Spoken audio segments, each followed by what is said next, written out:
Hi, I'm Bruce Simon. I'm a husband, father of two beautiful little girls.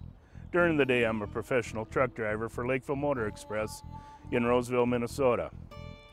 I've been driving for 29 years and have recently been named Minnesota Truck Driver of the Year.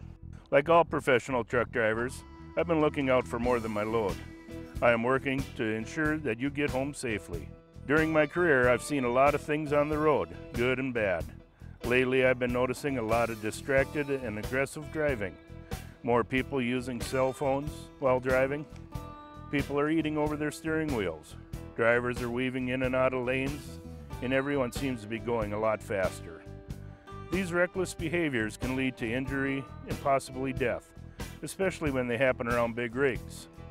We applaud your driver educator for taking time on sharing this important message. Unfortunately, not all classes are as thorough as this one. According to published reports, the car driver causes 55 and 75% of all truck-related auto fatalities, and 35% of these occur in the truck's blind spots. It's an important highway safety to let the new driver know about a truck's blind spots, safe merging, and stopping distances. I want to take some time today to share some tips that will make your ride a lot safer for both of us. I invite you to watch this special report by Fox 9. After the report, I'll review some of the main safety points about driving around trucks. You might be surprised at what the Fox 9 investigators found. Here's Trish Van Pilsen. For this story, I took a crash course in driving a semi-truck. I wasn't behind the wheel long before I began to see trucks and truckers very differently. And I learned some things that will keep you safer on the road.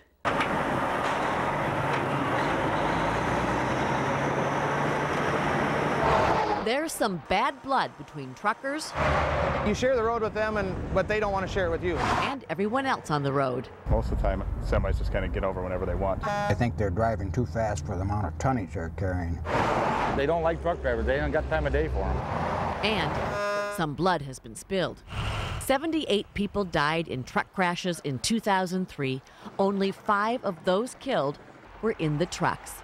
Most of the rest in the cars, vans, pickups, and motorcycles that collided with the trucks. They think everything's your fault. And yet, state statistics show that's simply not true. 2 out of 3 times, the cause of the crash is the driver or that passenger car, not the truck.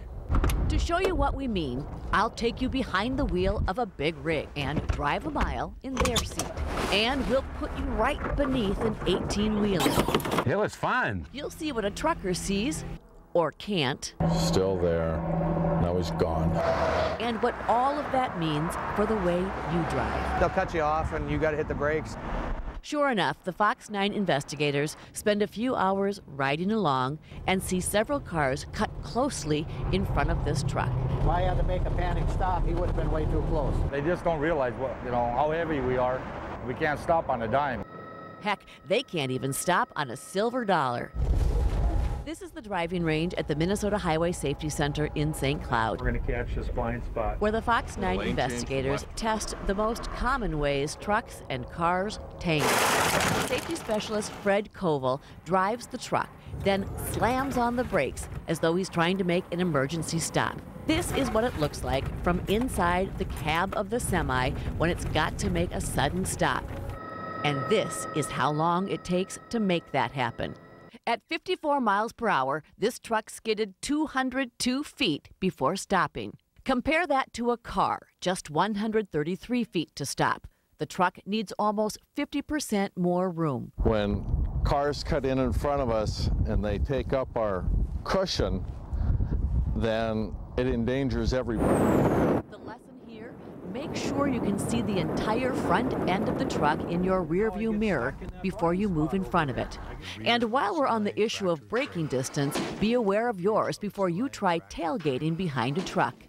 This research and training video is part of Dart Transit Company's Aggressive Safety Program, a visual demonstration using stunt drivers and modified vehicles to teach truck and car drivers how to drive more safely. The next issue, cornering. She was just cussing and swearing in her car when I was trying to make that corner, and there's nothing I can do. And something we'll call the squeeze play. We're going to run 2 different versions of the right-hand corner. Say you're driving behind a truck in town. I'm in the truck's blind area right now, and this is fairly close to normal following distance in town. The truck signals a right-hand turn. You're confused because the truck starts to turn to the left. You figure the driver's just mixed up his signal.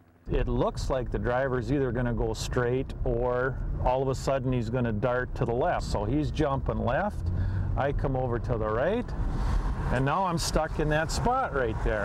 And that is a very dangerous position for a car driver to get into. In a minute, we'll show you why they call this the squeeze play. But first, it happens because other drivers have no idea how much room a truck needs to make a turn. It's something you really come to appreciate if you ever try to make those turns yourself. Which is exactly what I did. This is a 10-speed. This is the Dakota County Technical Institute. They train hundreds of truck drivers a year. And you can start to accelerate a little bit. And on this day, a reporter. We're going to the right? Things go pretty well until I've got to make a sharp turn. The trailer's going to nip some cones. My trailer's off the road almost every time. We can't allow a car to get alongside of us. It's hard to grasp just how much room a truck needs to make the turn. I would like to see everybody, before they get their driver's license, to come at least sit in a truck. Back at the driving range, our test continues.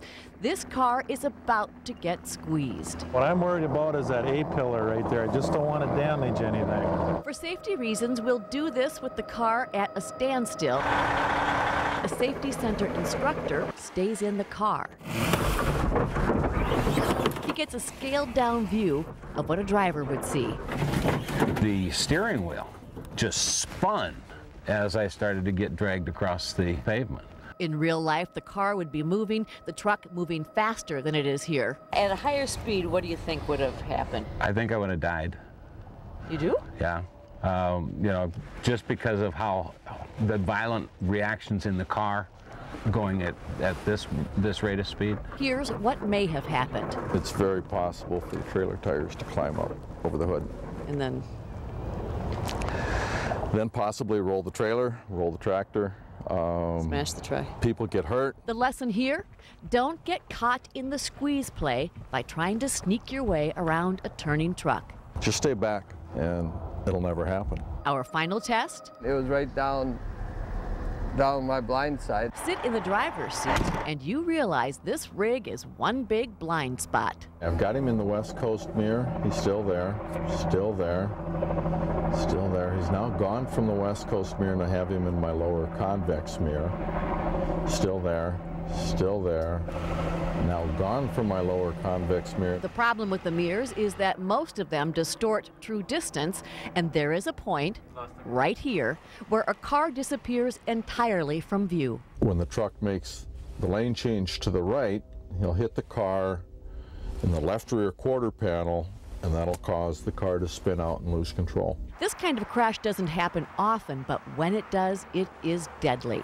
Again, this safety video shows why. Remember, these are stunt drivers, and the vehicles have been modified for added protection. The video is part of DART's own safety program. How do you know whether a truck driver can see you? When you're passing a semi, pass them. Go past them.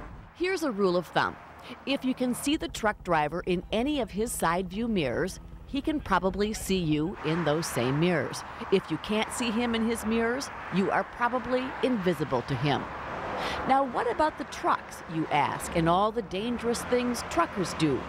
The Fox 9 investigators discovered that, most often, that's not the problem. People don't really understand about how to share the road with a commercial vehicle.